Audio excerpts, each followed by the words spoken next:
Hey there, good morning, ladies and gentlemen, and welcome to a Saturday edition of the Mr. Warren Hayes Show. Now, you know by now, you know that when we come on the YouTube stuff on a Saturday morning, it's because there's a pay-per-view happening this weekend. It's a pay-per-view weekend, which is always a big deal in wrestling. So we got to make it a big deal and talk about it. And that's what we're doing today, because AEW is holding Double or Nothing 2020 today, later on today. And since it's such a big deal, well, I decided to invite the biggest of all the deals, JPQ of the No Particular Angle podcast. Hey, I said it without stuttering. It's a good day. It's a good day. Good start, Warren. I appreciate that. Thank you. No, I appreciate having you. I appreciate you bringing me on. I love coming on the Mr. Warren Hayes Show. John and I, our love affair goes way back, and through trials and tribulations galore. and he's no stranger to the podcast, of course, and he's also a supporter of the Mr. Warren Hayes Show, which I deeply, deeply appreciate. And we also share the same airspace over on Smart to Death Radio as well. But John, just in case people don't know exactly who you are, why don't you let them know what JPQ is all about? Yeah, I appreciate that. Thank you, Warren. Like you said so succinctly, I am the host of the No Particular Angle podcast over on Smart to Death Radio, where we focus in on, wrestling topics from across, the landscape, and we focus our energies on one topic at a time each and every week. So every week on MPA is something new. It's something different. We like to spend a lot of our time talking about Stardom, #WatchStardom. And the reason being is because it's probably, in my opinion, the best women's promotion in the world. And it's one that not a lot of people are talking about, although the traction is getting better over the last 6 to 8 months or so. So if you're interested in Stardom, if you're interested in having a good time, and if you're a fan of Mr. Warren Hayes, you're a fan of having a good time, head over to NPA and check it out. It's a good time. I agree. If you like fun, you're here. And if you want more fun, you go to John's place. It's fantastic. And what is also fantastic is the fact that we're recording this live on Saturday morning, and a lot of people have decided to wake up, not sleep in, and join us, John. There are people who are joining us live here this morning, and that's always fantastic. We have Benoit, who's here to make sure that everything runs smoothly in the chat. Peter Davies is here. Metal as well. Thomas Gories, how you doing? Jay Kearns, Queen of NE. I think she's an up and coming figure, right? I would say Queen. Yeah, Queen might be one of the most transcendent content creators on wrestling Twitter today. I was here. I was here, and you're there. It's like JS Brown is here as well. But by the way, hi Queen. Good to see you.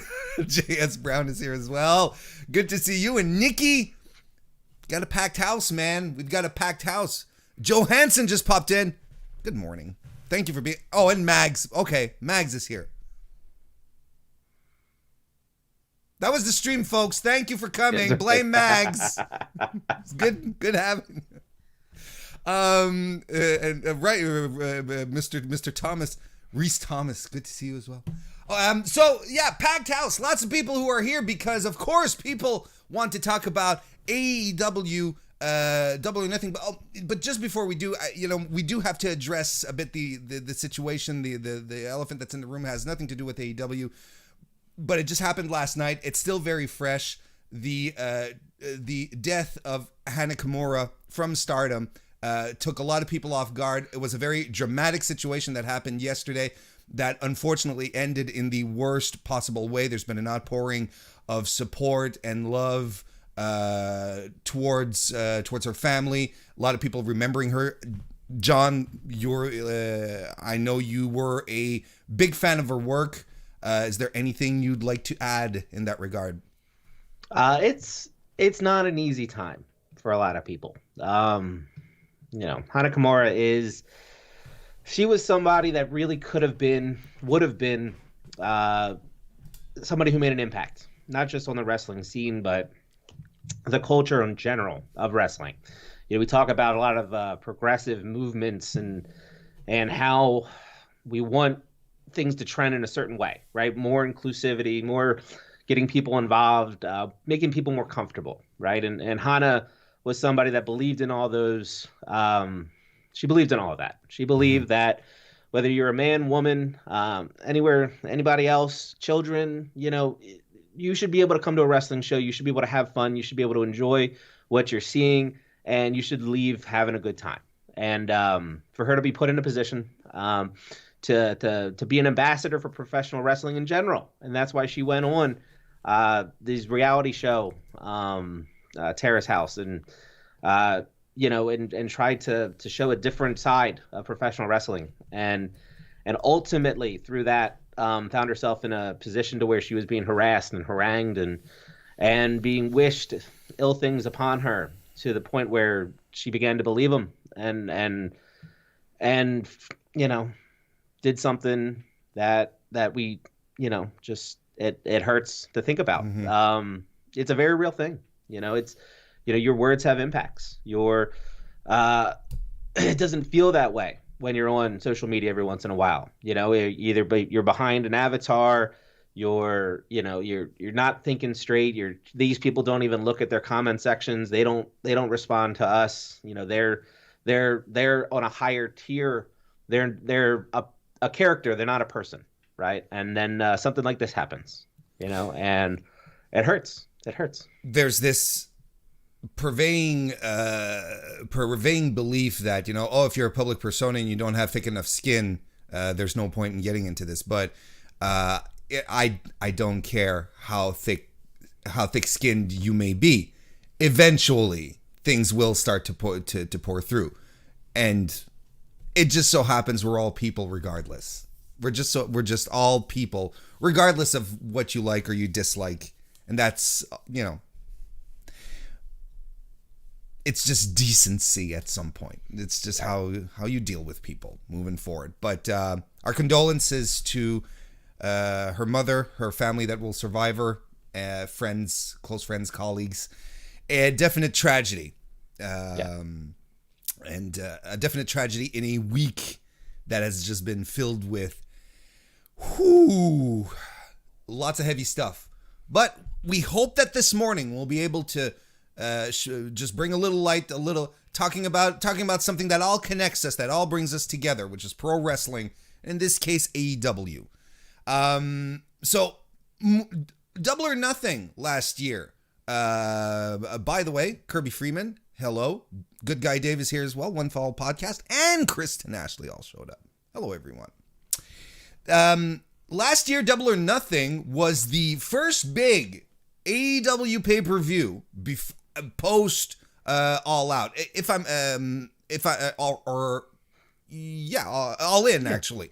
Mm-hmm. It was the first AEW branded pay-per-view. So I think that moving forward, a Double or Nothing is going to have a significance in the history of AEW. And if we start talking about what WWE has its big four, you'd think that if right now AEW, if you were to say that what are AEW's big two pay-per-views, well, it's clearly All Out and Double or Nothing. Things are a little different this time around. Not quite the same context. No people in any arenas. No one to actually sit around and cheer them on and sing to Judas as Chris Jericho comes out.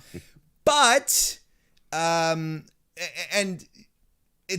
AEW had to adapt its way of doing things moving forward. So we got a card here where you sort of look at it, go over it, and this is opinion territory. We're diving right into it, but I want to get your thoughts here, John. I'm looking at Double or Nothing, and I'm like, this is a good Dynamite card. You know what I mean? Like, it's not, it doesn't feel like a big deal. Not that there aren't any matches that I'm not looking forward to, but it lacks a little, doesn't it? Yeah, there's a pizzazz that they're missing. I'm There's a glad. sparkle. I'm glad you understood when I said that right. it misses some. That was it. I'm glad you understood that. Yeah, there's some meatiness that we're missing in this card. Mm-hmm. Something that for us as wrestling fans to sit there and kind of sink our teeth into. Now, is that because of the world in which we live right now with the pandemic, that they haven't been able to build properly, and that the pivots and the critical thinking measures that have kind of gone into this problem solving initiatives, is that something that is playing a factor? Maybe. Here's what I'm going to find interesting about this, and this is kind of going to be the way I look at this pay-per-view, and they can either succeed or they can fail. Sure. Right? Sure. Up to this point, I think AEW has found a nice balance with how they go about managing surprises as they come up, and whether that be Adam Page and Pac earlier last year, up to how they've been dealing with the blood and guts and how they're going to have this payoff between the elite and the inner circle. Mm-hmm. They seem to have a good way of problem solving and giving fans some type of second best scenario, right, that we can enjoy. I look at Double or Nothing and I see nothing different. To your point, looking at this card outside of maybe the casino ladder match, it's a Dynamite. It airs more on the side of Dynamite than it does on the side of a pay-per-view. With that said, how am I going to remember this pay-per-view 3 hours later, right? And if I can come out of this feeling some type of way about it, very positive, very feel good, blown away in certain aspects, then I think that they've succeeded at doing their job. If I come out of this feeling like it was an AEW Dynamite card, Warren, then I'll sit there and say they made some bad decisions in the lead up, and they made some bad decisions during it to not make it as impactful as it could be. So I'm willing to give them the benefit of the doubt now, but we'll see how it plays out. Personally, I wish they'd help guide my opinion and at least tell me which of these matches here is the greatest match ever. That would be something that, take a bit of the WWE strategy. I'd really like that. If they were to point out one match and say, this match is going to be the greatest match ever, then it would help. That would help me. I concur. And, there's a lot of leeway that me personally I've been giving WWE and AEW because they have been running with reduced staff. For the entire month of April, AEW had 30% of its roster, which is one of the reasons why we saw so much enhancement talent, I guess, people that weren't necessarily signed, who were training at QT Marshall's facility, just because there was no one there. So good on them. Same thing with WWE. They didn't have their full roster. They still don't. Neither of them do. They don't have access to everyone just yet, So there's a lot of leeway that I'm ready to give them. And when you think about it, Double or Nothing, when did AEW decide to go back live? It's been like 2 weeks ago, right? 3 weeks ago, tops. Yeah. They've been building Double or Nothing for the past 3 weeks, just like that. Right. I mean, and it's not because they were lazy. It's not because they're like, they pulled a WWE and they're like, oh, right, we have a pay-per-view in a couple of weeks.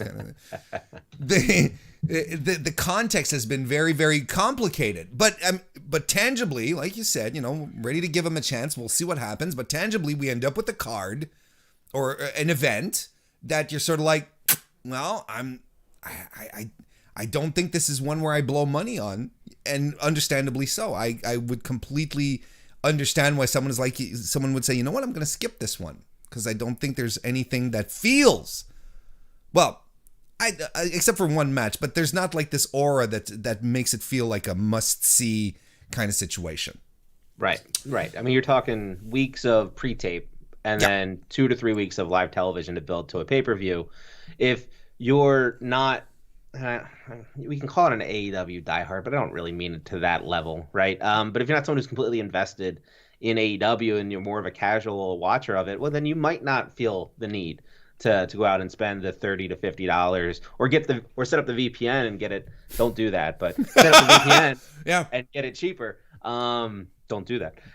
But it is one of those things where, if you do, my expectation is, and they've proven that until they prove me wrong, my expectation is that it's going to be worth the money for the show. It's just the build isn't enticing new people to buy in. But yet Mike Tyson's going to be there for those filthy casuals. That's good marketing. Yeah, and did you hear that ESPN tonight is running a Mike Tyson documentary, or not a documentary, like his 9 best fights. Nice. Yeah, the boxing at the same time. Yep. At the same time as Double or Nothing. I'm like if you're a Mike Tyson fan, what are you doing? Are you paying $40 American to watch him show up and hand a belt to someone, or are you going to ESPN, which you probably have due to your cable package, and watch 9 of his best fights, like when he was in his prime, kind of thing? If you're watching Tyson, if you're a Tyson fan, you're watching his fights. Right. Yeah. It's so weird. That's some counter programming right there. ESPN, Right. WWE in the ear of ESPN saying, "Hey, why don't you put on the Mike Tyson tonight?" That's how WWE, the entity, speaks. It speaks like with some weird accent. I want to say hello to Rex Joseph Calmerin joined us in the chat. And Throwback, how you doing, buddy? We got to touch on what happened on Wednesday. It was like it was as if suddenly a Viking raiding party, no pun intended, landed in the locker room and started taking people out. 3 injuries were reported from the proceedings this week on Dynamite. Matt Jackson hurt his ribs doing that, flying off the stands onto the field. Rey Fenix, in that now legendary botch, is out of the ladder match. He's not there.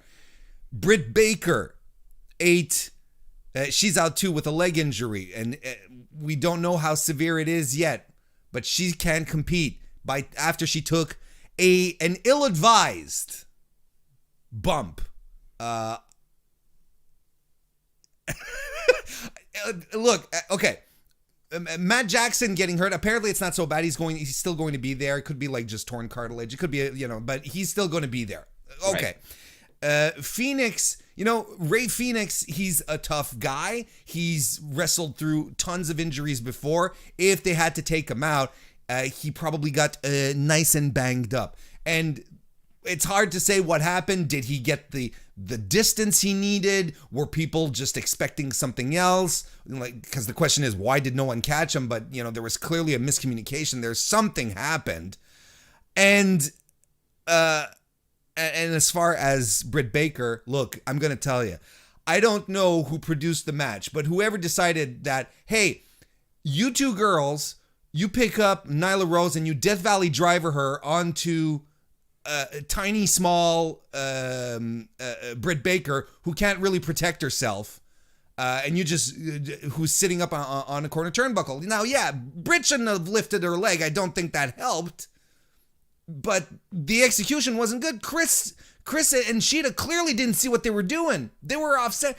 This was it was an ill-advised bump from the start, leading into your pay-per-view, and it fucking sucks that Britt Baker is out of this. Do you have thoughts on Wednesday's desolation? Yeah, I got plenty, but I'll try to streamline the process here. When it comes to I think the Matt Jackson part was the only part that I didn't have as much of an issue with, because we see a lot of aerial things out of the Young Bucks. Yeah.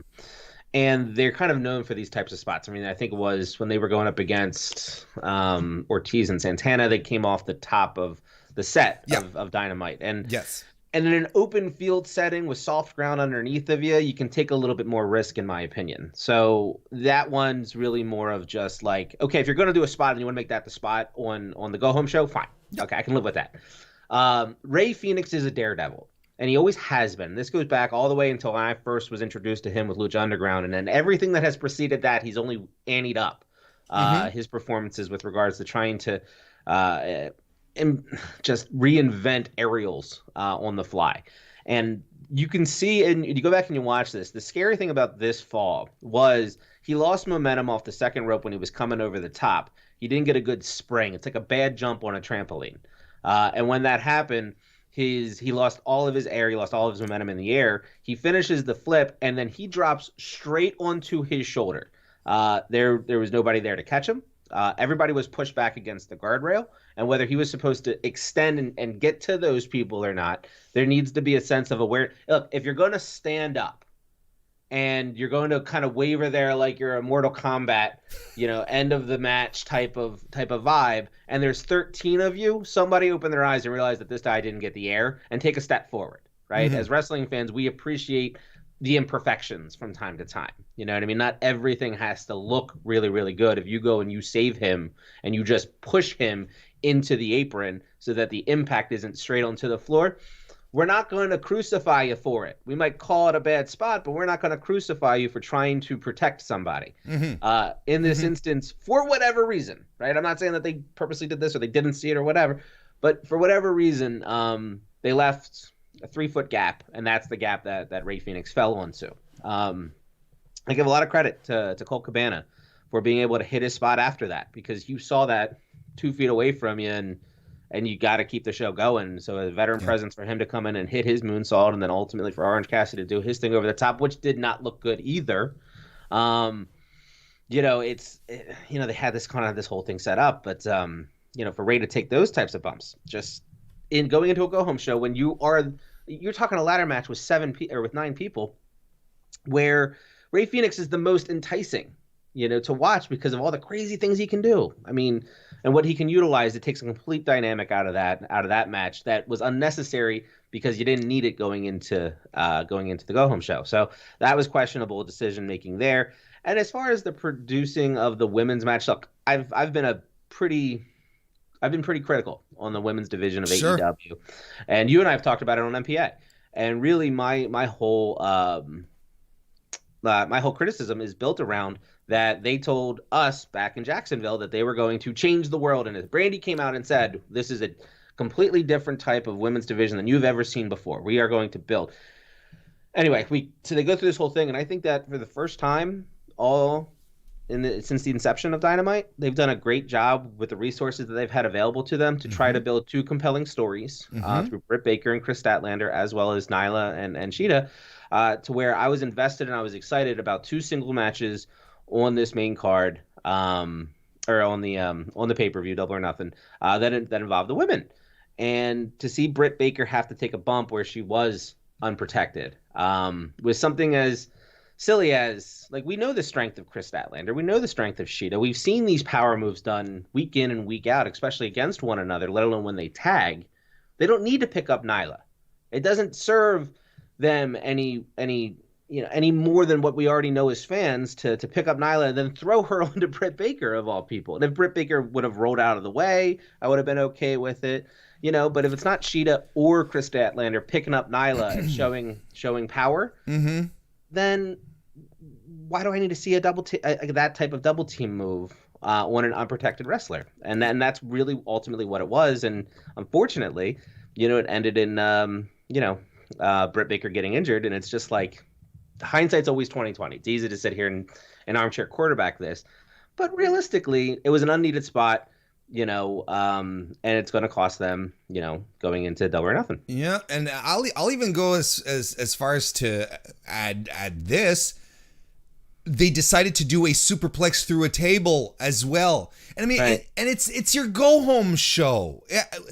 It's your go home show, and I can appreciate they want to give their top 4 women right now. Or at least, we can argue about Chris Statlander, but for the top women in the company, they want to give them a good platform. They want to make them look good, get people excited for the matches going into Double or Nothing. I get it, but the double team Death Valley driver was really ill advised, and I was really, really thankful that the superplex spot through the table went well, because I was like, why We get it. They're going to be a no DQ. They're going to be in a no DQ situation, but you don't have to explain. I understand what no DQ is. I get it. It's not, you don't have to be WWE explaining to me what a Royal Rumble is by having people throw each other over the top rope at the end of the match. Just be like, hey, that's how a Royal Rumble works. We get it at this point. We understand what a no DQ is.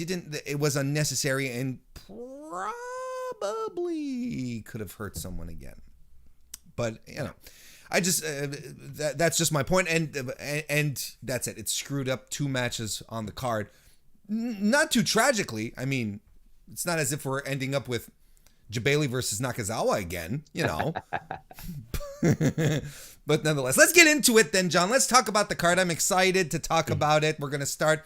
I'm actually going to run through it in reverse order, as the card is presented on AEW. Or allelitewrestling.com, I should say. So it's not me editorializing, telling you this is how the card should be structured. This is how they're presenting it right now. But we are going to start with the buy-in. Private Party versus Best Friends for the #1 contendership of the AEW World Tag Team Championship. What are your thoughts on the Best Friends, who I think are doing God's work these days since the empty arena situation has happened? I've been loving everything they've been doing. Give me your thoughts on Private Party versus Best Friends, Jonathan. I think that the fact that we find these type of tag team matches in every buy-in is best for business. Mm-hmm. Play to your strengths, and your strengths is your tag team division. So to be able to put out Private Party, who's always a good time. We love the Private Party, as well as Best Friends, who, to your point, has been. And I'm not a Chucky T guy. I know you're not. I'm not. But you can't sit here and ignore the fact that he's been entertaining as hell over the last couple weeks. In being fair. Best Friends really have put themselves in a position to where fans are responding to them. Trent is just fantastic. Beretta coming out and showing a different side of himself, really getting comfortable on AEW television. To me, he's becoming a standout. I mean, he was before, don't get me wrong. Right. But No. As far as weekly television goes, I didn't know if this dude was going to have the type of chops that he does, but the way he plays to the camera, the way he wrestles to the camera in ring is just so fluid, and then his character work is it's awesome. He really cements down that threesome. Best Friends at Orange Cassidy. You'll remember there were rumors, right, before they left New Japan, that they were going to split up the Best Friends. Right. Whatever, there were Bullet Club rumors, but that's neither here or there at this point. I was looking forward to Trent Beretta getting a proper singles run. He's had singles runs in the past, but I mean, since the Best Friends thing, he sort of had a resurgence, and he's honed his craft really, really well. Obviously, the New Japan thing never happened because AEW happened. I've been digging his solo work because he's had solo matches. He's had one with Kenny that was so good. It was really, really good. I want him to have a singles run in AEW. I really like what he does. I think, and I'm in complete agreement with everything you did, although I enjoy Chucky T a little more than you do, because I look at his body shape and I'm like, hey, I could wrestle too.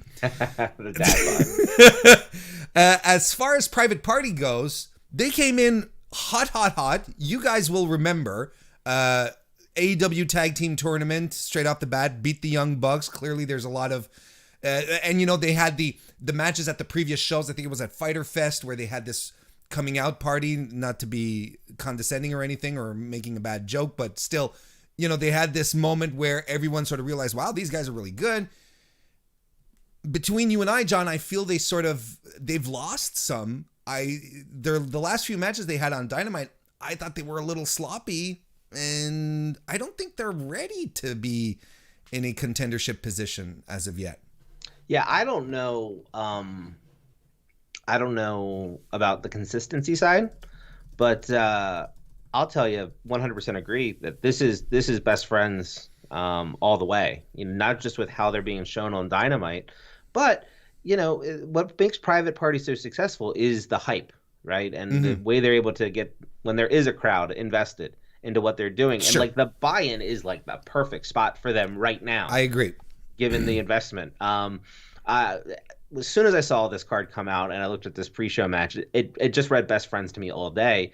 And you get best friends in there, against Kenny and Hangman, like you're going to get a lot of fun between these two. You know what I mean? Provided that they're still the champions by the time they they should be. It's the number one contendership match. So with regards to that, like I think it just sets it up. It sets it up so well for either comedic shenanigans between the four of them, or just getting back to the basics of like foundation tag team wrestling. You get that with the best friends. They can play both sides of it. And then they can now go take that. I mean, think about that once like the Revolt comes in, right? Yeah. Like in that type of dynamic, really when you cement Trent Beretta as the worker and Chucky T kind of running the interference angles, like you put that against the Revolt or you put that up against, the Lucha Brothers, you got good dynamics there that you can play with. And I think right now there's more diversity or there's more intrigue into what the best friends can do with the tag team titles if they were to win them than Private Party right now. So are you saying that the best friends become the number one contenders for the tag titles? I do. I think that's my first prediction of this show. I think that's mine as well. I think it makes sense, and I agree with your point as well. I think this is the perfect buy-in match to get people excited about stuff. Mm-hmm. Moving on to the main card, let's start talking about MJF versus Jungle Boy. I mean, these are two pillars of the future of AEW, in very, very different ways, but still two guys that can easily be a part of the future of this company. And MJF is already, you could argue, he's already part of the present of the company. John, they're investing a lot in building MJF right now. He's greatness personified. When it comes to promotion, like just promos in general, overall mic work, he's got a leg up on pretty much everybody outside of like Cody right now, and obviously Arn and Jake the Snake, clearly. But as far, I mean, again, he's 23 years old now, 24, maybe. For him to have the type of mic chops that he has, and he can go in the ring. He's not the greatest wrestler in the world, so working with somebody like Jungle makes a lot of sense to me because Jungle can kind of help guide that a little bit better and kind of sell for him, and the size dynamic works a lot. Mm-hmm. But MJF is he's a bona fide star, and they knew they were going to be able to get a lot out of him when they brought him in, and they gave him the ball, and this dude just ran with it. So good on MJF. Sure, absolutely. And in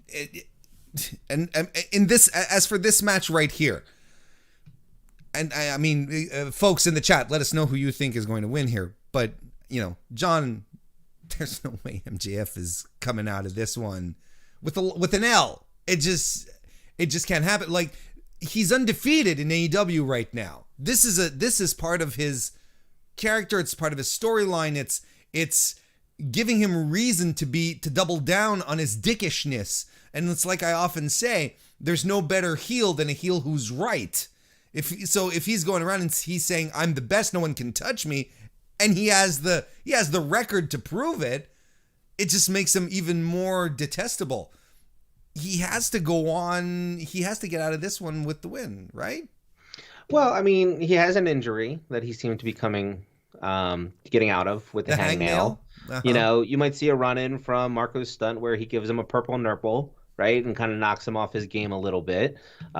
We could see some rug burns, as well. Like, there's a whole different array of things that could happen to MJF that are completely out of his control, Warren. That gives Jungle Boy a fighting chance.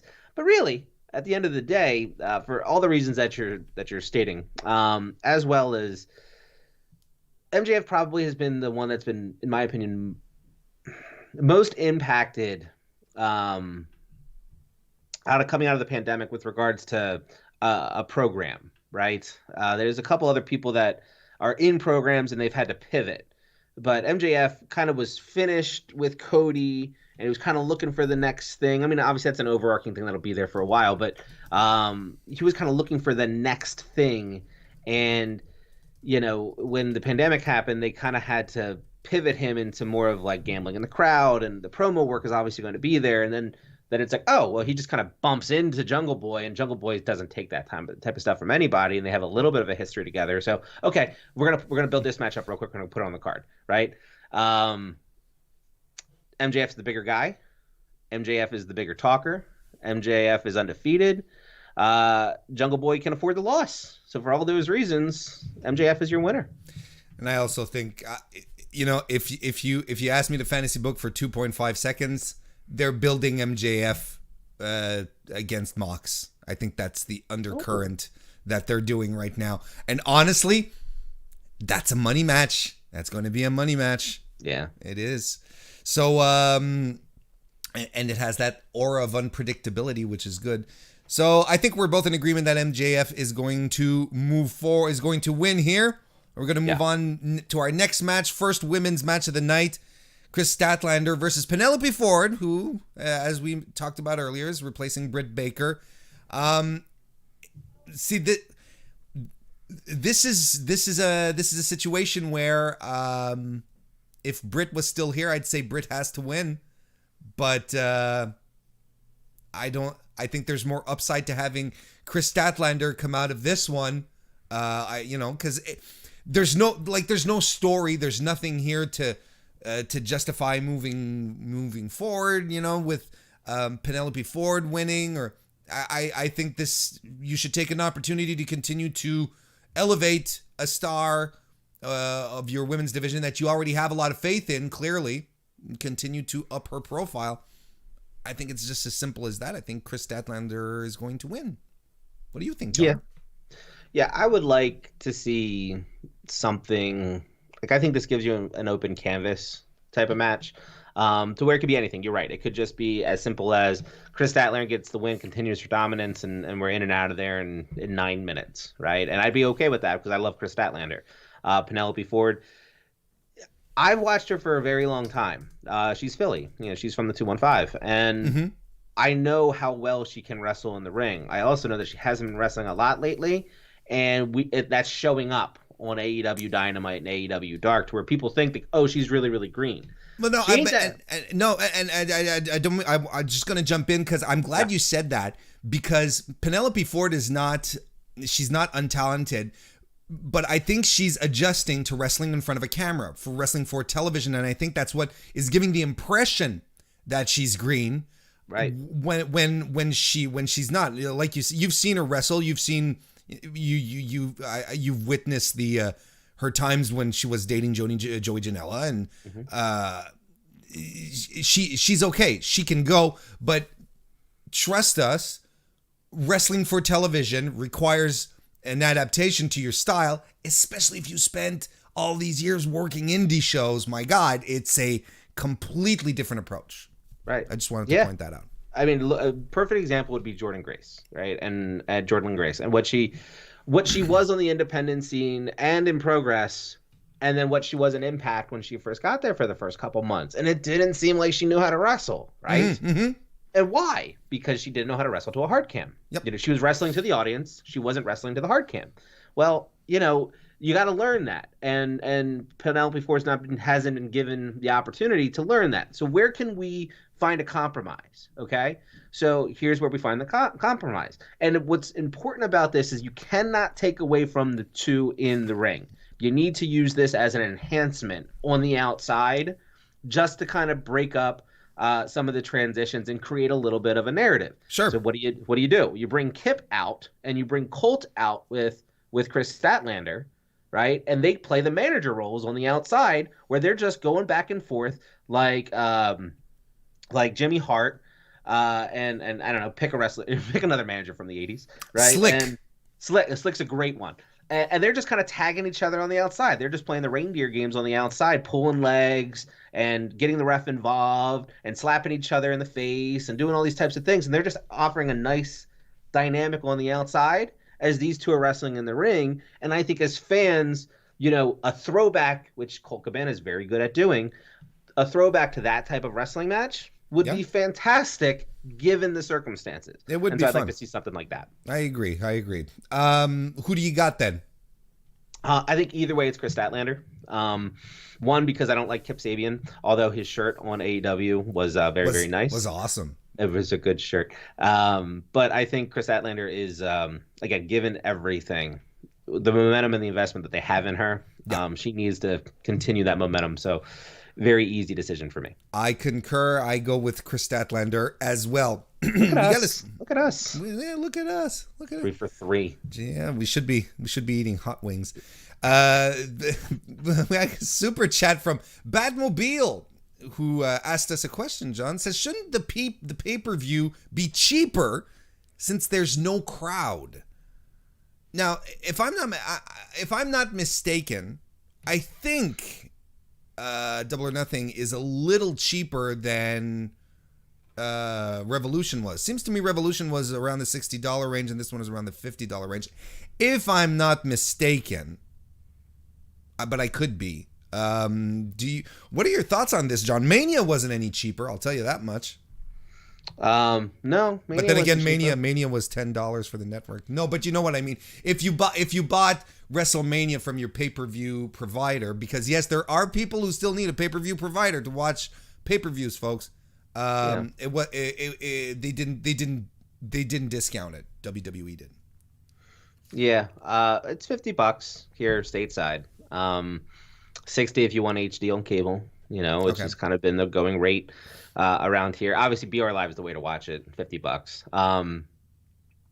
But I don't think so. I don't think that, I don't know if gate plays into, if I would say, if anything, since they're not getting a gate, they would boost their pay-per-view, right? To try to find or narrow that distance, which would be a terrible business decision. For everybody. It would be awful. It would be terrible. I just think that there needs to be, and fair or unfair, or whether you decide to do it or not, I think there just needs to be a bit of, what's the word? A bit of understanding on fan sides to say, like, this is imperfect. We're dealing with something that we haven't dealt with in 100 years, and they're trying to provide us with entertainment. And we just kind of need to, bite the, just kind of eat it in a sense, right? And I know that's not what the question was kind of directing towards. It was more of just like, that's kind of like my general feeling, like I just kind of have to put up with this. Sure. And the circumstances around it if I want live wrestling. You know what I mean? And I just have to find that compromise in myself. I think it's a really good question that Batmobile brought up, really, because to me it underscores how important the live crowd is to a wrestling show, right? When you're like, how it's a character in this performance that is pro wrestling in and about itself, and you're missing out. But yeah, to your point, I think from a revenue standpoint, they are losing money. At least they're not making as much money as they could because there's no gate, and they're still paying performers. They're still paying their production crew. Like, everyone is out there. And if Dynamite was any indication over the past couple of weeks, they still have pyro and screen work, and maybe they'll even have a set. I don't care if they recycle. I don't care if they recycle the stuff from Double or Nothing from last year. Hell, they still have to transport it, get it out of the warehouse wherever it is, and bring it over. So, it's not. I don't think just because there's not an audience that it's cheaper for them to produce. In fact, I'm pretty sure it's not, and they're missing out on revenue. And I think there would have been a point to say, well, they could have charged more. Yeah, just go to VPN, go on Fight TV. Yeah, just exactly. But that was a good question. Shawn Spears versus Dustin Rhodes, that was added a bit out of nowhere. This Wednesday, this is like, hey, I'm Shawn Spears. I'm an anchorman for a television program, and now I want a match. Anyway, I am seeing the rehabilitation of Shawn Spears. He said it himself. He wants to crack the top 5 rankings for the for AEW, and he says, I don't even have a match. I want a match. I want to fight. I'm going to fight Dustin Rhodes. That's what I'm going to do. And I don't know what you think, John. But I feel that they've been going a little stronger on Shawn Spears. I miss the idea that I really was liking the idea of him looking for a tag team partner, recruiting and trying people out. I like that. I thought it was something fun for him to do. But at this point, I think they're leading him into becoming the first contender for the TNT title. What? It's a Your good thoughts? spot. Yeah, I would like that. Look, I like Sean Spears. They just need to find something for him that works. Yeah. That's kind of always been the Sean Spears problem. Whether it goes back to the WWE days with the Perfect 10 stuff, although that got good when he was a heel and he was doing the Perfect 10 stuff. I actually enjoyed that. That was a fun, lot. right? Yeah, that was good. That was good dynamic. But he was the chairman for a while, and that had a heavy impact at the beginning, and then that was it. Like he was living off that one shot. So, it is what it is. So now he's got this Anchorman kind of gimmick going on, and I enjoy here's what I enjoy about AEW. They don't have something for you, or what you currently have isn't working. They move away from it. Yep. They're not afraid to just pull that trigger and say, like, okay, you're not doing this anymore. We're going to do this instead. And they did that with Nightmare Collective. And they just got rid of it. And they said, it's not working, we're just going to move away. And it's like, great, I'd love that. I don't have to trudge through a nonsense, anymore. And so hopefully this is something that is an organic idea that he came up with that he can really kind of sink his teeth into to kind of get this character over. And if he can, the in-ring work will be there. That's what I like so much about him. To your point, my biggest, I guess we can talk about this when we get to the TNT Championship, but a lot like in Stardom, and New Japan Pro Wrestling, I have become conditioned to the secondary singles championship to be not number 2, but to be 1A in the promotion. And so whether he decides that he wants to go for the heavyweight championship or he wants to be the first contender for the TNT championship, those titles should be looked at with the same type of reverence. And I think and I hope the goal of AEW is to take that TNT championship. And they're not doing themselves any favors with the name. But I really hope that a year from now we're looking at this championship and we're saying, this is as important, or this championship can main event Dynamites. This championship can main event B shows, B pay-per-views, and special events, and be looked at as just as important as the heavyweight championship. And Sean Spears in a position to be the first to be a challenger for it helps that, provided that this character works out. So a lot of ifs there, but certainly worth the risk. To your point, I have a lot of faith in AEW's capacity to rehabilitate stuff. I think, like you said, the Nightmare Collective was a great example. Although it took them some time, but they did try. To their credit, they were trying stuff out. They were trying to see. They gave it the old college try, Right. Because I think it's okay to not completely flip on an idea just after 1 or 2 weeks where fans are like, "This sucks." You're like, you don't want that either. But to their credit, they did rehabilitate that. They rehabilitated Hangman Page. Let's not forget Hangman Page post All Out. Everyone was kind of wondering, what are they going to do with this guy? Now he is a hot, red hot act. That's so good. The Dark Order, the way they repackaged it as well, from being what the fuck am I watching to, oh, this is some kind of weird MLM cult. I like it. There's a lot of things that AEW, this is one of the things that I do remember Cody saying, we're going to listen to the fans for real, as opposed to when, the family hits the ring and says, we're going to listen to the fans, and you don't. We're going to listen, and if things aren't working, we're going to pivot. And they have, put your money where your mouth is. They've been doing it. So, I didn't understand why they suddenly decided to pop the Sean Spears bubble, because I think he really had something good going. I think his feud with Cody could have been something that they could have stretched out. But AEW has given me more reasons to believe that they can pull out something interesting down the road with a character and not just have him flounder about. Yeah. I think Spears wins. Yeah, I don't have a doubt in my mind that he wins. I think this is what Dustin is going to do well. He's going to put people over towards the back end of his career here. Sure. Although I hope Tully doesn't get involved. I like Tully. I appreciate Tully's impact on the business. This is no disrespect to any Tully fans out there. I am just tired and I'm not a big believability guy. Like I can suspend a lot of disbelief. Mm-hmm. And I like a lot of fun, different wrestling. But my goodness, Tully getting involved and having as much of an impact as he has over the course of his tenure with Shawn Spears, one, it's not believable because he's just too damn old. But two, it's not necessary. He's handcuffing Shawn Spears. Shawn Spears needs to win clean. He needs to win on his own. He needs to get momentum. Then you bring the shit heel manager in to kind of get him over the top.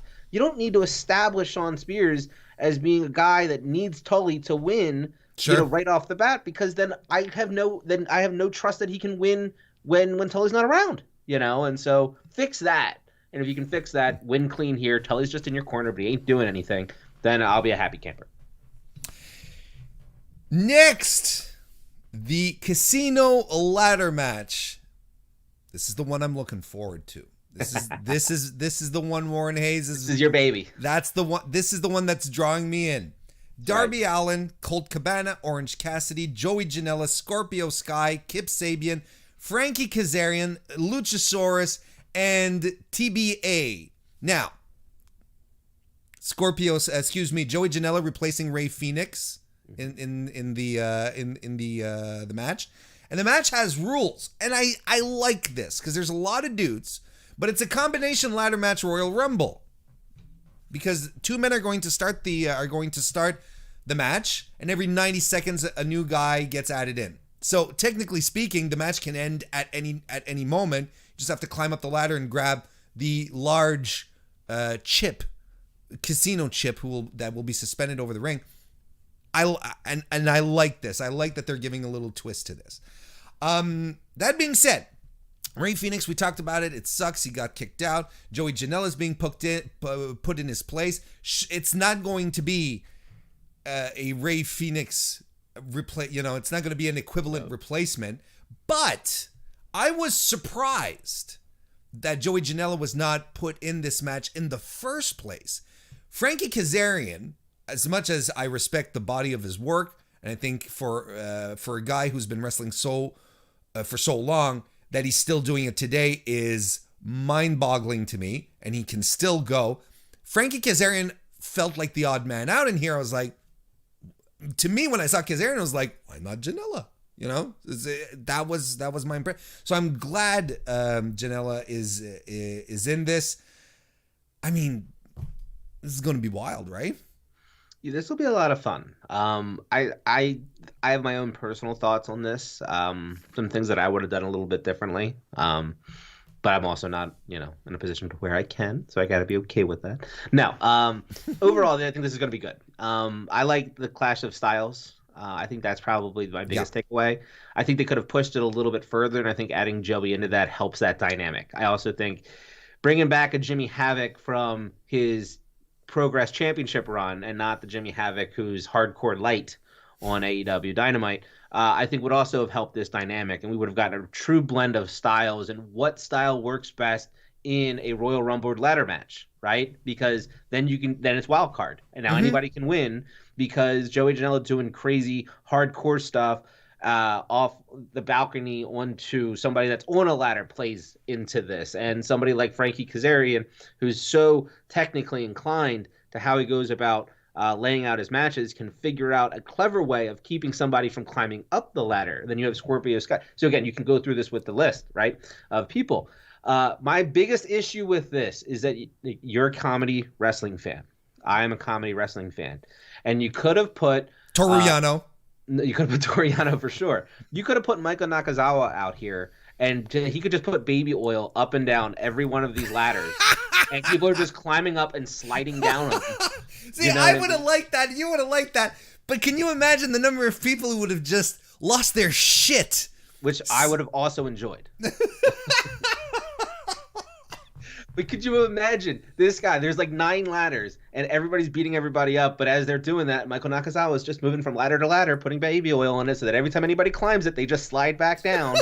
You know what I mean? Like until finally somebody can get a ladder that either has like some type of non-stick on it, or it has some texture to it, so they're able to climb up. Like the Young Bucks, pretty much have come out and said like when you're on a ladder, you have to climb up the ladder. There is no slow moving thing. So they've broken that fourth wall. So then, okay, so what's the next logical progression?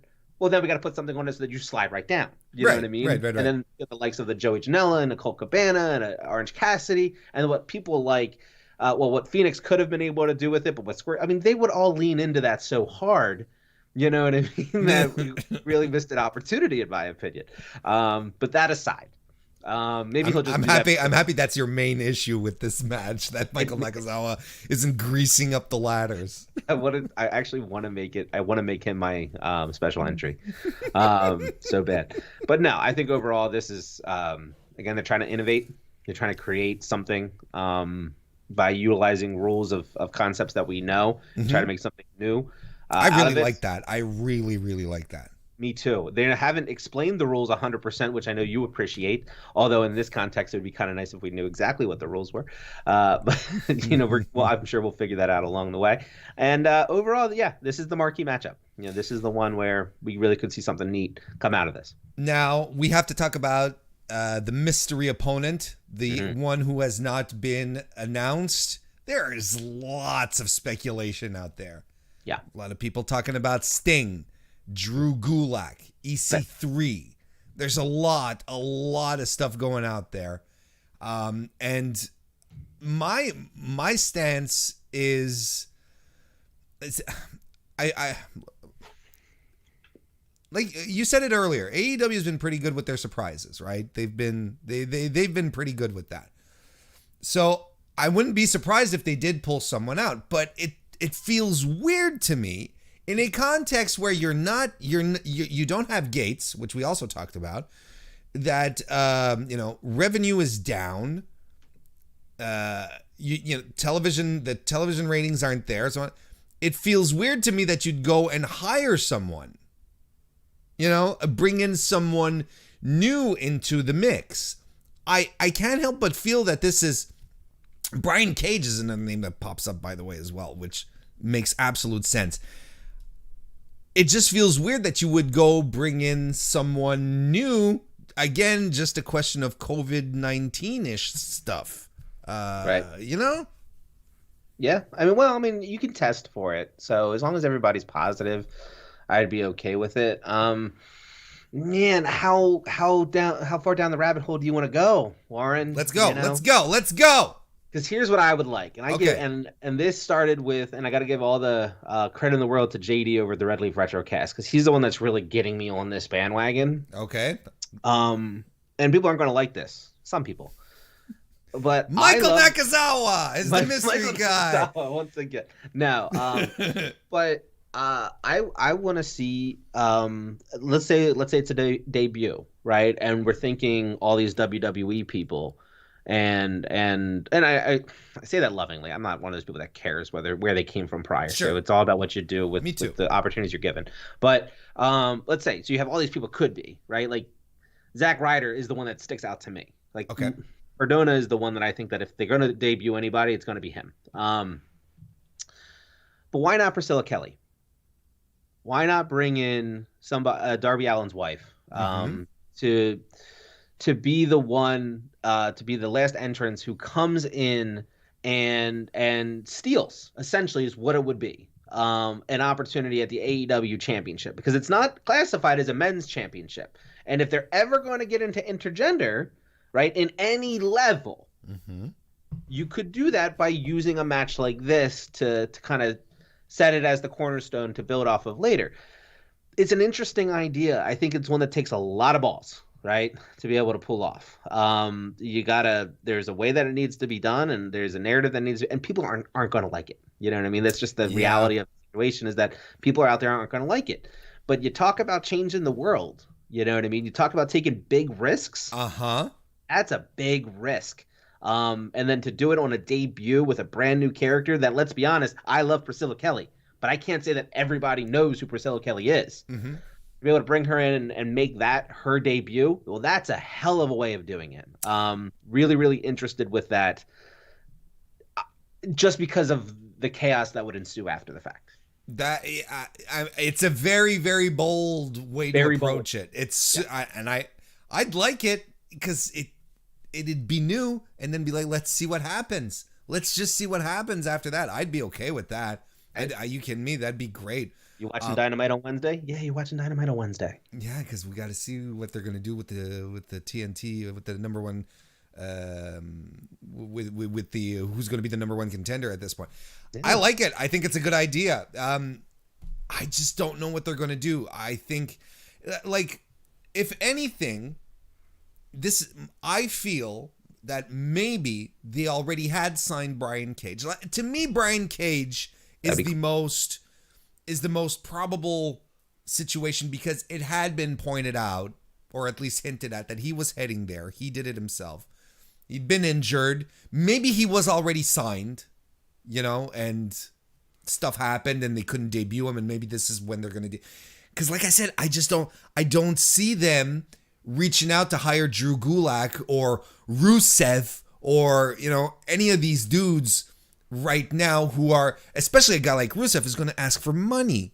Rusev is not going to come in for a hot dog and a handshake. And I think these companies need to be conservative with their money. Like I said, I don't care where you've come from.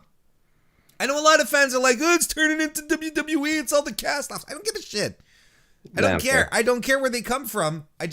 I want a good wrestling program with talented wrestlers, regardless of their background, who are used to their strengths. Correct. That are used to the maximum of their talent. Honest to God, if Rusev ends up in AEW, I will be the first to mark the fuck out, because I've always loved Rusev, and WWE have never understood how special that man is, because he has gotten himself over every single time they gave him this much, and it became this, and the shit cuck angle that he had, he was able to look good in it. He was able to get himself back over. Rusev Day is the best example of it all. Something that was supposed to be a throwaway segment just became huge. Anyway, I know I'm getting off topic. This isn't the Rusev podcast. Much luck to his streaming career, though. Yeah. Hilarious. Okay, so who wins this? Who owns the chip at the end to become the number one contender for the world title? I think, right? Yeah, I think it's Tommy Dreamer, because we haven't seen him in a while. That makes a lot of sense. Oh man, I do think that we're gonna see him eventually, just because it's been a minute. It's been a minute since we've seen him. It's a tough one, which makes it a lot of fun. Personal preference would be Scorpio Sky. Sure. I think, and I think, like, again, go back to Wrestle Circus heel champion Scorpio Sky and see, the type of just character chops that this guy has that he doesn't always show.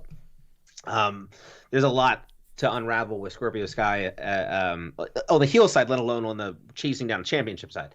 I don't know. When I look at it, I don't think it's Darby Allin. I think he's a slow burn guy. He's super, super over. People want to see him win something. And he was recently involved very briefly in the world title picture, and it didn't work out. So let that one breathe a bit. Yeah, and then the TNT thing. So I think he's just slow burn him. You can have his payoff a year from now, and he'll be fine.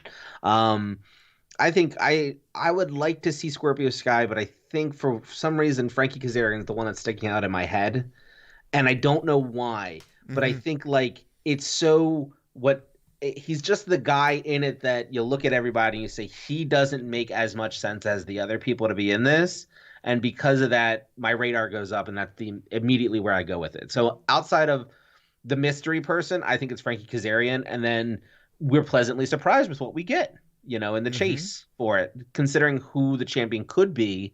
If he's chasing down that number one contendership, or the having the chip, and however ultimately they use that, I think it'd be a fun dynamic for Frankie. I hope that Darby Allin doesn't die, but I think that it is mystery opponent who is going to come out on top here. I don't know who they have planned, but I think that's the person who is going to win it. Tommy Dreamer. AEW Women's World Championship champion Nyla Rose will defend against Hikaru Tschida. Tschida is the most well-rounded women's wrestler that AEW has on the roster today, period. This is not an opinion, it is fact. Yes. Nyla Rose, I thought she had I think Nyla Rose, let me give this a positive spin instead. I think Nyla Rose has had an extremely good 2020 so far. She has turned herself around tremendously. As much as I was dreading her matches last year where I thought her offense was sloppy, it didn't connect, I thought she was soft. I think this year she has turned it up. She has turned up her character work to the umpteenth degree. I am now looking forward to Nyla Rose matches. She's having a match with Hikaru Tschida, which is going to be a no DQ match. John, this could be a sleeper match of the night right here, if you ask your boy Warren Hayes. Yeah, this is there's not one match on this card, I think, outside of maybe the championship match that I'm more excited about than Tschida versus Rose. Mm-hmm. In my opinion, and I'm a women's wrestling fan, and I'm a big Tschida fan. I think this is the opportunity. This is finally where AEW, after establishing, the main event scene, after establishing a secondary primary, after establishing your tag team champions, now can begin to focus on the women's division. And just like, the role that Bret Hart played in WWE in the 90s, you need a champion who's going to be able to get in there with any worker and make them look great to build the credibility of the division. And nobody holds a candle to Tschida in AEW in general, let alone what she can do in the ring and how she can make people look. And so if you want viability out of the Penelope Fords of the world, the Britt Bakers, the Nyla Roses, the Rihos, the Shannas, the Statlanders, and anybody and everybody else in between, you give this title to Tschida and you let her go build a division. And she will build that division, and she will be a champion for 8 months, and she will defend that thing 9 times, and she will work every single week, because that's all she knows coming out of Japan. Yep. Right? She works 120 shows a year for 4 or 5 different promotions, working freelance, and she goes in there night in and night out and busts her ass and puts on top quality wrestling matches. Not everything's story driven. Sometimes they're just one-offs. But she goes in there and she entertains the fans through her work rate. You have an opportunity right now to give her that title and build this division from the inside of the ring out. Yep. Where everything so far has been storytelling and work and not focusing on what's happening in the ring. You can change that narrative. She can be the Bret Hart of your AEW promotion. Give her the damn title. It's time. I agree. I've had this discussion with other people before, saying, is it too soon to take the title off of Nyla Rose? And to an extent, I agree. But you also have to make a statement. Anyone who follows our work, John, knows how critical we are of the women's division in AEW. And I think this is the time where you have to put the stamp on it. And I think your comparison to Bret Hart is so spot on. This is the woman who can elevate everyone. Can you imagine how good a program she versus Big Swole could be? But Swole isn't prime just yet. Not that she's untalented, and I don't think she's green, but I don't think she's prime for a top spot or to carry a division or so on and so forth. Hikaru Tschida can do it. I kind of feel like the story is going to maybe have an effect on the outcome of this match, because I really do feel like AEW wants to lean in hard on Nyla Rose, which I can understand, because she's a natural heel, natural character that they want to maintain really, really strong. Make her the final boss of the division. I can understand that. And I think it's a question of vision. It's either you go with that or you go with, hey, let's put someone on top who can consistently have great matches when it's time to have those big title matches and get some interest into the division. That I completely agree with you. Man, your Bret Hart comparison is really good. You've watched wrestling, I can tell. I have a Del Wilkes the Patriot t-shirt. Not because Del Wicks, the Patriot, earned my money, but because Bret Hart made me believe that Canada sucks and I should be investing in American-made products. Right? That's how good Bret Hart is at what he does. And to your Nyla point, is it too early? It's not. Right? It's not too early. Here's what you can do with Nyla. Nyla right now, her entire character is built around power and bullshit antics outside of the ring. And what I mean by that is spot heavy, the group of chairs and the tables and all this other type of stuff. She has to utilize, because you can't get a 20-minute match out of her. She has to utilize hidden weapons to maximize her impact to the wrestling fans. Okay. Mm-hmm. So you have this match, this no DQ false count anywhere, where it's table versus kendo, right? And they both used the other one on the other person over the last 2 weeks. Okay, great. We built that story. Now we're going into what really is a Nyla-centric match that Tschida has to overcome to win the championship. Okay, great. So she does that. Now she goes and builds the division for the next 6 months. While that is happening, we have an undercurrent of Nyla getting in the ring, starting from the basics, and building up her wrestling acumen, because she knows the only way to get her title back is to now wrestle a Tschida type of match in which she beats Tschida at her own game. And so now you cultivate that, right? That you cherish that flower over the next 6 months, and you feed it, and you play classical music, right? And you give it the little bio nutrients that it needs to be able to become big and strong and to bloom and to blossom into this beautiful thing. And now you build this 6-month story arc between the two of them, where now they come back together, and now Nyla beats her in ring without the use of all these, all these things on the outside. Now you have Nyla in a position to where the positive impact she has on the social side, and the confidence of being able to perform in the ring for the diehard wrestling fans. You know what I mean? And who got them there? Tschida did. You know what I mean? So I think there's more pros on Tschida winning it than the argument that she just won the championship. She hasn't really fought anybody. It's the middle of a pandemic. You can't take the title off of her. Bullshit to that. Okay. It's a good argument. I like it. So I have Tschida winning, and I'm going with my heart. Yeah.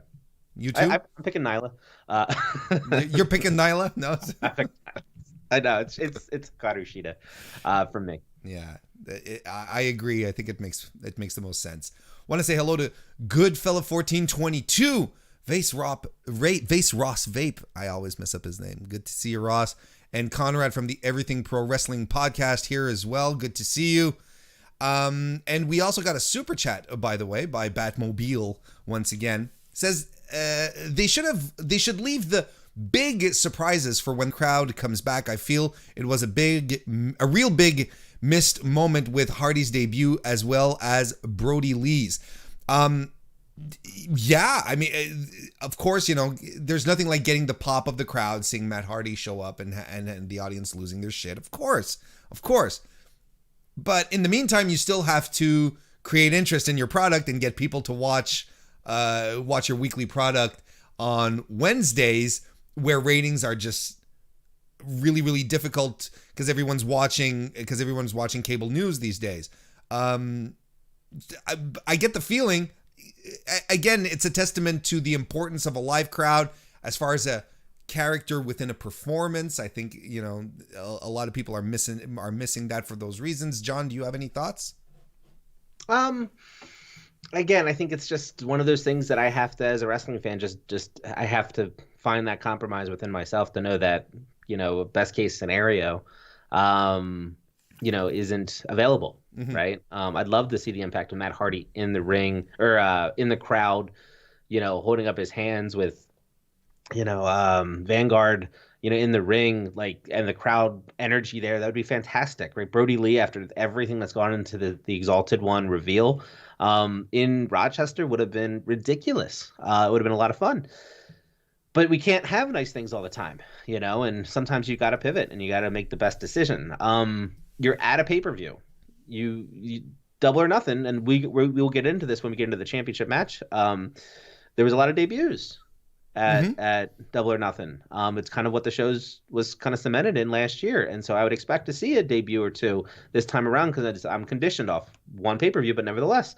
The other two, you're in the middle of a 3-month story build with no crowd for the back half of it. Like, what are you going to do? Just not have those guys work? No, like, you got to bring them in. Yeah. This is the only opportunity, in my opinion, moving forward to where you can bring people in, because if you got to do TV without the crowd for the next 3 months, knock on wood, you know what I mean? Like, this is the only way you can do it. You know what I mean? So this is outside of a special event, this is where you have to bring people in. Let's talk about the finals of the AEW TNT Championship.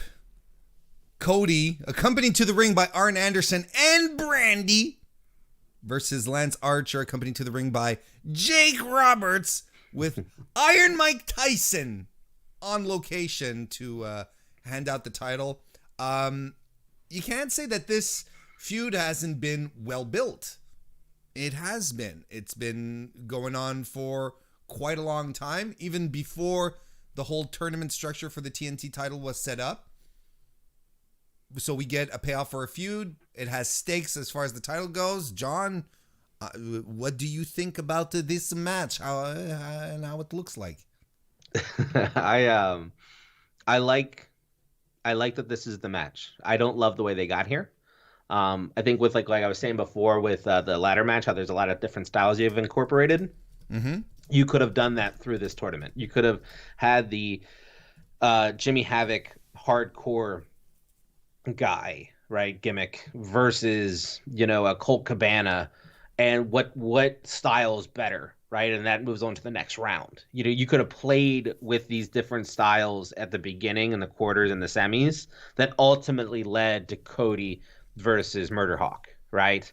Now, granted, they don't have their entire roster. This all started right when the pandemic started. So, again, I just have to eat that as a fan and say this is exactly what I was hoping we would get when they started teasing Cody versus Lance, right? Mm-hmm, mm-hmm. Cody versus Lance is money. It makes a lot of sense to me.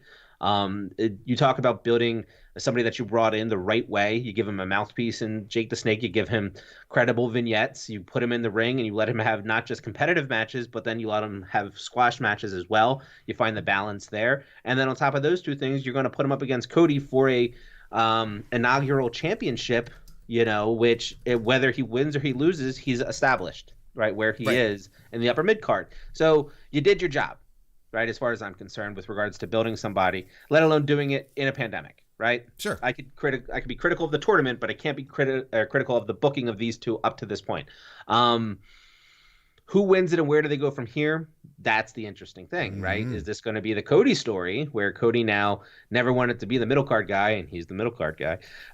Or is it, everybody dies by Lance Hoyt? You know what I mean? And how do they play that game? I'm really interested to see where they decide to go with this, and for a new championship, for me to not only be invested in who wins it, but then where do they go after. AEW succeeding in that regard. I just want to point out how happy I am that Lance Archer had such a good run last year in New Japan, that it was able to carry into a legitimate career resurgence for him. That makes me really, really happy for him, because this is a guy who's been doing it for a long time, and I'm just glad he's in the position he's in. I'm going to go straight for it. I think Cody wins, because your new title will only be as important as the first guy who wears it. Cody's a top guy. Cody can't win the world championship anymore. He can't challenge for it anymore, John. Remember that? You can't do that anymore. So,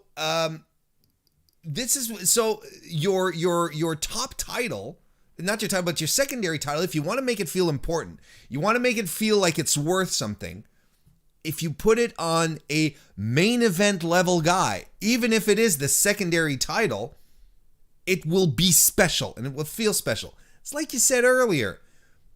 If they do this, it won't be the secondary title. It will be the 1A title. It'll be the title that people will have as much appreciation for, will want to have important people wear it. It's instant prestige. The title makes sense. You put it on Cody, and then you see, when I was saying earlier, because I didn't want to spoil it, when I was saying earlier that I feel that they're setting up Shawn Spears to be the first contender for the TNT title, boom! Instant story, instant background. You got it right there. Sold. Yeah, I like that. I like Cody winning it. And again, I've said it before. I'll continue to say it. Cody was not my favorite in Ring of Honor. He certainly was my favorite in WWE. Although I think he had some good moments, especially with Randy Orton. But Cody in AEW has changed my opinion of him. Cody in NWA really changed my opinion of him. But sure. But Cody in AEW really changed my opinion about him to where I don't necessarily say I root for the guy, but I certainly enjoy him on my television. So if he were to win it, I get the criticisms of, taking care of yourself and blah, blah, blah, blah, blah, and all that type of stuff. However, there's a case to be made that you could have a little bit of a heel turn. I think they need a heel here, or somebody in the middle, right? You need someone who's not a face. You don't need someone who's a complete bad guy, but you need to find that. We use anti-hero way too much, but we need to find somebody with clouded judgment, right? Somebody that knows that it takes a balance of the light side and the dark side to keep a championship. You know what I mean? Like, we need to see that begin to be fleshed out. Cody's capable of doing that. Lance is capable of doing that. They can do it two different ways, right? Mm-hmm. Lance can do it by saying that it's not who's good and who's bad, it's everybody dies, right? Like, it doesn't matter to him. You know what I mean? Everybody in his past. So you want to throw him a Shawn Spears, you can. They're both heels, but it doesn't matter because Lance Archer thinks everybody should die. Sure. Cody, on the other hand, can play the game of, like, it's my role to keep this championship and to build this thing and build the prestige of it and take that more of that arrogant, type of approach that leads to the hubris type of storyline 3 months from now, in which he ultimately loses it through brazen nonsense. And you could do that with a face, and you can do that with a heel. So I think on both sides, I want to see that dynamic be played out a little bit more. I really want to pick Lance Archer here. I really do. But I really enjoy your argument with Cody and giving it to an established main event guy.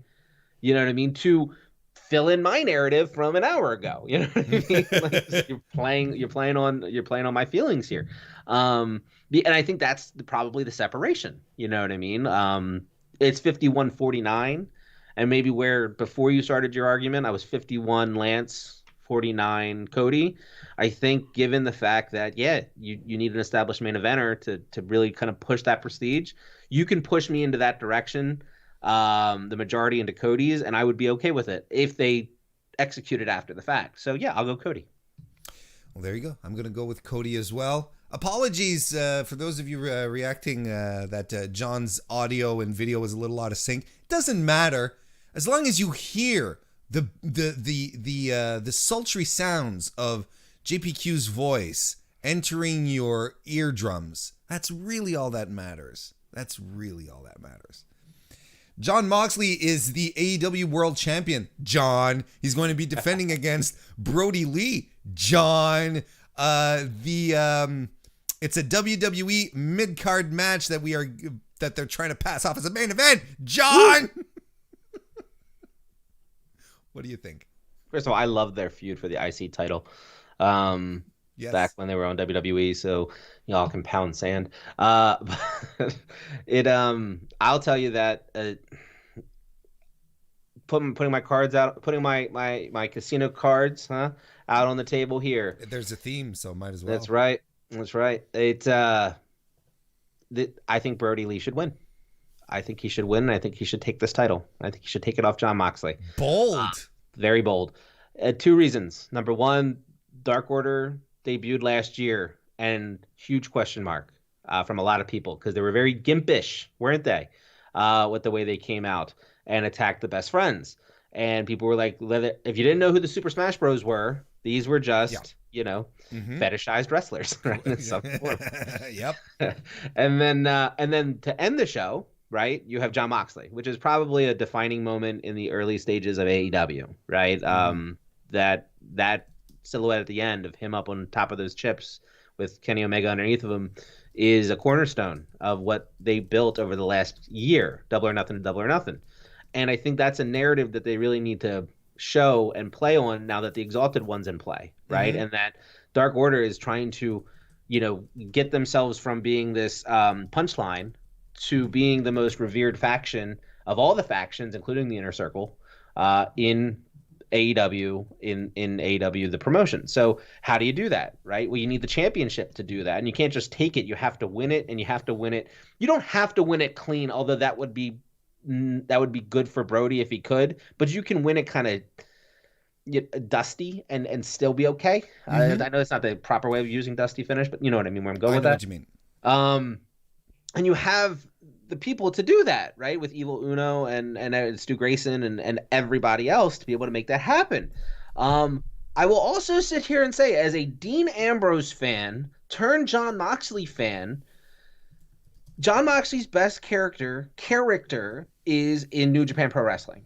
It's not in AEW. And he gets the short end of the stick every single time he's put in a position to lead a promotion. It happened in WWE when he won the championship. He went to SmackDown Live, and the first place he has to go up against is AJ Styles of all people, and he's got to do it with a James Ellsworth kicker. Like, come on. Like, you talk about putting a guy in a position to fail. There's a spot where you're going to lose your championship to AJ Styles. I think it was a good feud, but you knew coming out of it who was going to have that championship. So that happened. Sure, yeah. You then put him in a position to where he goes into the G1. He's awesome. He wins the U.S. championship, and then he gets staph in his elbow, and he goes away for a while. After building with Kenny Omega through Double or Nothing last year, stalls his momentum, right? Now you put him in a position for him to build back up and win the championship from Chris Jericho, which he does, and then the pandemic happens. You know what I mean? Like, this dude just does not catch a break. And the thing about Jon Moxley is the most impactful wrestler when he's with the crowd. Yeah, right? He's talking live in front of people. Well, you don't have that dynamic right now, right? So to waste Jon Moxley's run on a building that doesn't have people in it to play off the energies of Jon Moxley, you're going to either waste part of his run, or you're going to extend it longer than it needs to be, and people are going to sour on him over time. So pivot here. Utilize the narrative that you had two debuts last year at Double or Nothing, one that was lackluster and one that was super impactful, and then the year redemption song of the Dark Order as a collective to ultimately take this title off of him. You're not hurting Jon Moxley when you do that, especially with all these different pieces you can play with, right? Give it to Brody Lee. Let him do faction wars against Inner Circle and the Elite and all these people until we get to a point in which you can bring live crowds back and then bring Jon Moxley back into the fold and rebuild him from there. On some level, these championships, they handcuff characters, and I think Jon Moxley's just in the position right now where his title hurts him more than it helps him getting over with people. That's a good point. Thank you. Now I'm not so sure anymore what my choice is. That's really fascinating. And by the way, folks, I was joking about the WWE mid card is a main event in AEW. That was a joke, because just calling out all the people on Twitter who just see stuff at face value. Because everyone has an opportunity to restart here. See okay. So your point, you make an extremely strong point. I'm a little more face value when it comes to this one, where to me they are putting Brody Lee in this position for Jon Moxley to get another win as champion, because there are no arenas, because they don't want to spoil the bigger matches. They don't want to spoil they want audience. They want an audience to be there when we eventually do get Mox versus MJF for the world title, because they don't want us to waste their bigger marquee matches while no one is around. And so That's why I feel this is a little underwhelming, but it is a good business decision in that aspect, or at least a creative decision. Let's put it that way. Business decision was not the right terminology. It's a good creative decision to hold off on your bigger matches so that you can start getting gates again for the big matches. It's a good pandemic feud, as going forward. But I kind of gravitate to this idea where, Mox it's been a terrible, there's been a bit of start, stop when it comes to his title opportunities, to his pushes. Now we're like, here we are again. And it's not because of him. It's context. It's bad luck. Ooh, I don't know what to pick anymore, John. Thank you for muddying the waters, nice and proper. I'm still gonna go with Jon Moxley because I think there's something in keeping him strong like that. But man, it would help Brody Lee. Oh no, I'm going with Brody Lee. Yeah, I'm going with the dark horse pick because nice. it makes a lot of sense. It makes a lot of sense. And I think it solves the issue, too, that you just said, which is, you want to save your Jon Moxley's versus Kenny Omega's versus Cody's versus, name them, right? The main eventers. You want to save that for crowds. Well, so then why make him a stagnant champion until that opens up? Why not just take the title off of him and let him win it back at a later date? You know what I mean? And we know that he can chase it, and he's very impactful when he does. So I don't know. It lines up for me that all I'm saying is that there's a path in which Brody Lee can win this and do more with it in the current state that we're living in than Jon Moxley has the ability to do based off of how people feed off his energy. And I think for those reasons, I got to go Brody Lee as well. Devil Kazuya, welcome to the chat. Nice to see you. Final match we are going to talk about is the Stadium Stampede match. Not gonna lie, it's the second most interesting match they have on tonight. It's the one I'm second most looking forward to. The Elite, made up of Kenny Omega, Adam Page, and the Young Bucks, with their satellite friend Matt Hardy, versus the Inner Circle, Jericho, Hager, Guevara, Santana, and Ortiz. I'm going to lead you into your thoughts here by saying I am very much looking forward to this because AEW have been tremendous with their empty arena matches outside of Hager versus Moxley, which had been shot previous to the pandemic and actually getting into the groove of empty arena matches. Outside of that, AEW has been so much fun with these wild arena brawls. With their, I can only imagine what these 10 highly creative gentlemen. Wait, hang on. Let me say that again. These 9 highly creative gentlemen and Jake Hager will come up with for this match. I really, really am looking forward to it because they are going to make the most out of this, John. I think it has all the markings of being something very special. Yeah. I think the only thing that's going to cause any type of issue is that Michael Nakazawa is going to baby oil every single stair, railing, and entrance. Everyone just crashes down the stairs. It just slides. They were like, and then on Monday, and then the next day on Sunday, Matt Jackson is hurt. Kenny Omega has a broken wrist. Jon Moxley was there, and he just looking at it, he lost his hearing or something. I don't know. Baby oil and banana peels. That's there just you go. Everything. No, this is a big undertaking for AEW. Have you seen the picture of the ring in the middle of the stadium? I haven't seen it yet. Yeah, so when you see that, it really kind of puts to scale because they did it with a drone over top and on an angle, so you can kind of see it like just over the crest of the stadium, and then looking down on a 45 at the stadium. It is that stadium is very small in that. Like you look at it on AEW Dynamite, and they're by the goalpost, and you kind of see out, and it feels like it feels like if you were in like a minor league baseball stadium, right? It doesn't feel as big. Um, you see the overhead looking down at this little square on the 50-yard line and then everything empty around it. Oh my goodness, the spatial issues that these cameras are going to have to work in is very interesting. It'll be very interesting to see how they pull this off. I think they can. I think this is right in the wheelhouse of a lot of these people, a lot of these wrestlers, and I think the rest of them are game to make this something just unbelievably, fantastic. Can they? Right? It is ultimately what will happen, right? Will they or won't they? I mean, the execution is always the big misnomer in all this.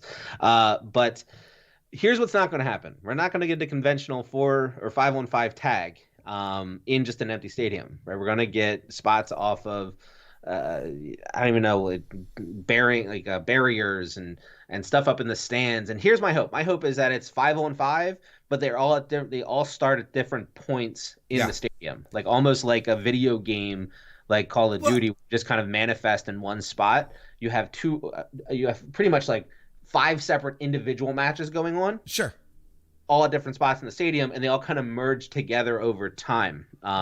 I think that would be really interesting. That'd be fun. And one thing that I really liked, especially with the last empty arena match they did with the golf cart, you know what it kind of reminded me of? It's old ECW matches where where they had tag team matches, where you'd have like Tommy Dreamer and Raven beating the shit out of each other over here, and then you have cameras there. But in the meantime, you have Luna Vachon and Stevie Richards over there, fighting each other. So the cameras are always cutting between the action, and that's what I really liked. And I think this has the potential for that kind of really good organized chaos where you have these cuts going back and forth like this. Because that's something that I thought ECW always did really, really well. And I like it when it's well done, and I think it's well done, and this has the potential. And yeah, the matches, everyone starting in different areas would be great. You know what I'm looking forward to as well? I'm looking forward to that sweet, sweet Adam Page, Matt Jackson tension. I'm looking forward to, oh my God. It is low key one of the best storylines around, John. It is. I mean, it's relatable on a lot of different levels, but it's that slow burn. You know what I mean? It's just, I mean, the Kenny versus Adam Page. And to your point before, I mean, you talk about the white bread that was Adam Page coming out of that Jericho match, right? The match was good itself, but then the character work after, or the story development afterwards, to what he is now is just incredible. And the way he's able to play off of Matt Jackson, and Matt Jackson's able to utilize his real life sobriety to play off of it as well. It's just like, man, this undercurrent of these layers to the onion, so to speak, are just, again, it just brings you into that world in just a different way, which is really nice.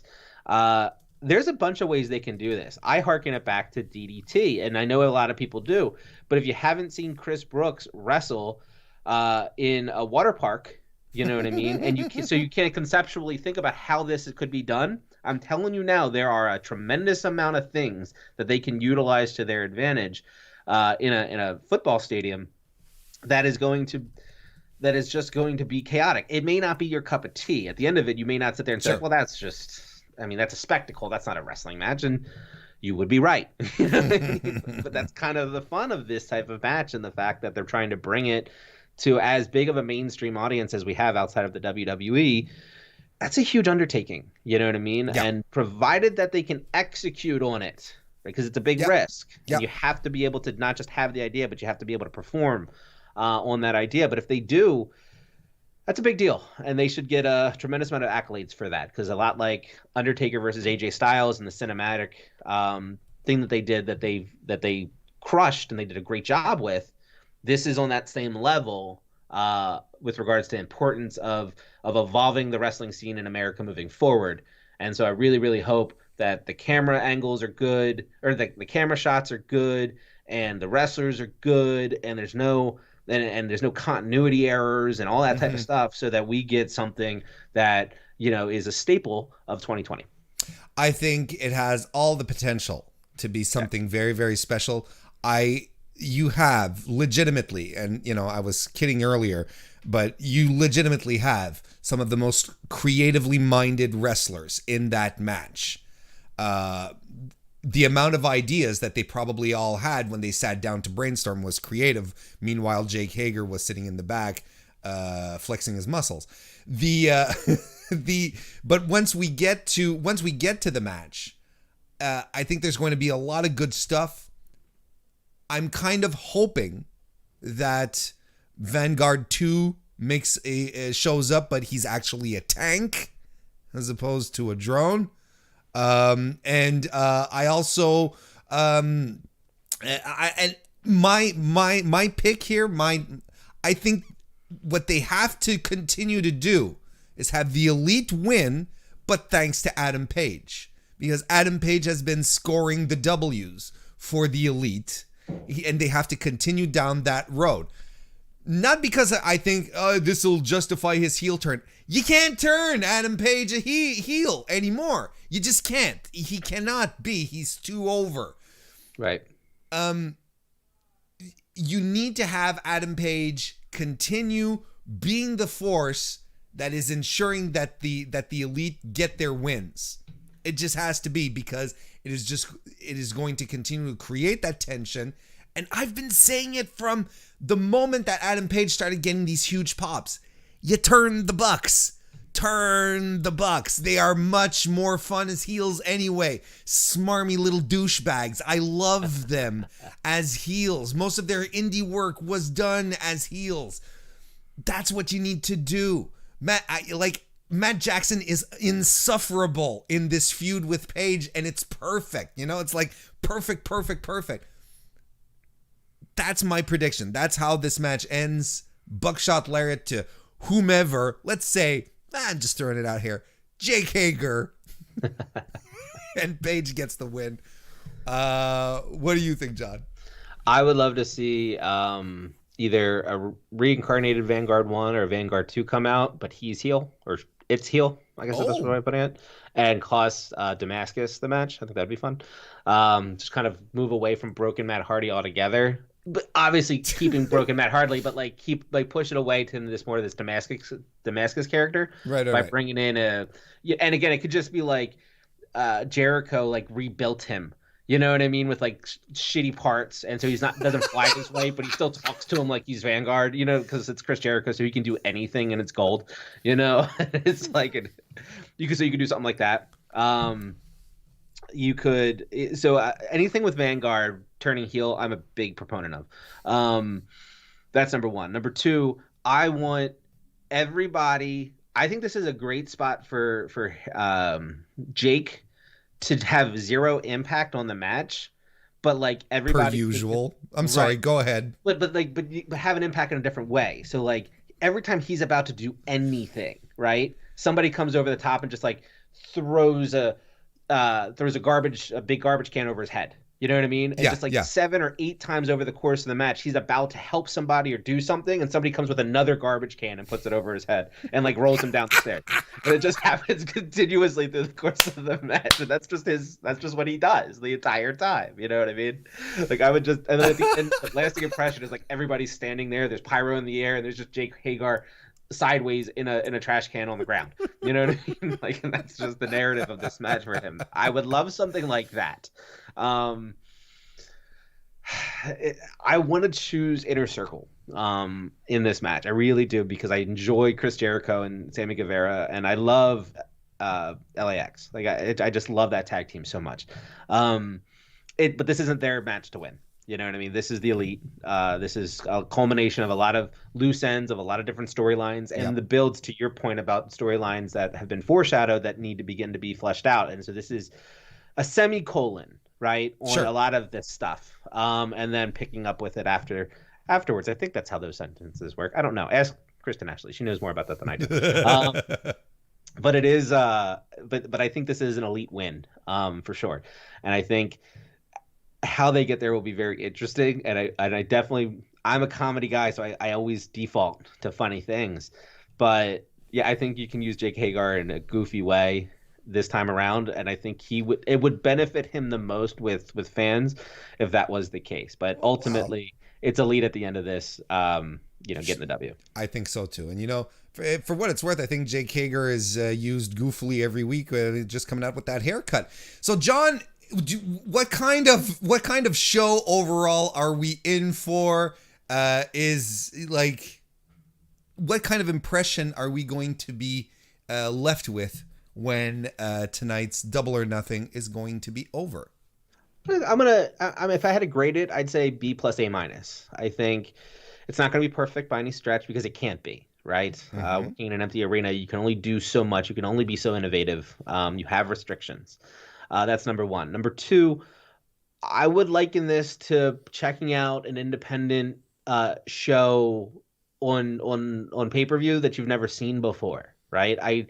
We'll know the characters, we'll know the cast, we'll know the storylines, but there is no marquee matchup outside of maybe the ladder match that you really sink your teeth into to the level where you're like, this is going to be the greatest card of all time. However, once you start watching it and you get invested in it, and I think the way they set the matches up so they flow from one to the other and they kind of build they do a very good job of laying out the card so that you get a crescendo, an even crescendo through the course. Like very rarely in AEW do we get a limoncello, right? Like that palate cleanser match. You know what I mean?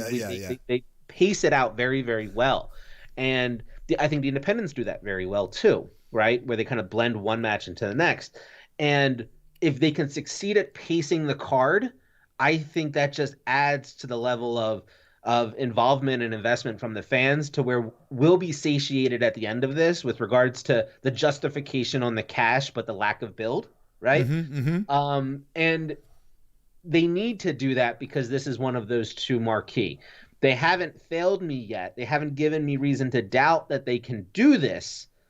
For all those reasons, B plus A minus coming out of this given the circumstances, and we'll look back on this show as being a hell of a lot better than the builds that got us here. I agree. I think that's a fair assessment. And another fair assessment to say is that we're done because there's no more matches to talk about. So I think that's more than fair. John, why don't you let the people know where they can find you on the social media and the podcasting stuff? Yeah, you can find me at Big Paws on a Pup on Twitter, as well as at NPA Podcast. No Particular Angle, one half of the hashtag Queen and Pup Connection. Every Wednesday on Smart to Death Radio, Podbean, and the array of podcast platforms. Whatever one you fancy, you will find NPA on, where, again, we talk a lot of topics within wrestling, as well as a lot of stardom, hashtag watch stardom. Most importantly, though, be kind to one another, you know? Mm-hmm. Absolutely. We're all united. We're all united here by a single same fandom, which is wrestling. Let's just be cool and enjoy it for what it is. Thank you very much for joining me this morning, John. You're an okay guy. I like you. Yeah. We run in the same circles. There you go. No, but I really do appreciate you coming on, John. It's always fun to talk wrestling with you. And I think we had a good card to pick apart here, so it was a good time. Thank you very much for joining me. And thank you, everyone, for sticking right here to the very end. I really appreciate it. We had a good, lively chat today. Thank you, everyone, for coming over. I hope you enjoyed Double or Nothing tonight. I think I am. I'll be around Twitter. You can check that out. Follow me on Twitter. Follow John on Twitter. It'll be a good time. Enjoy Double or Nothing tonight, everyone. Thank you all so very much for coming. I'll see you next time.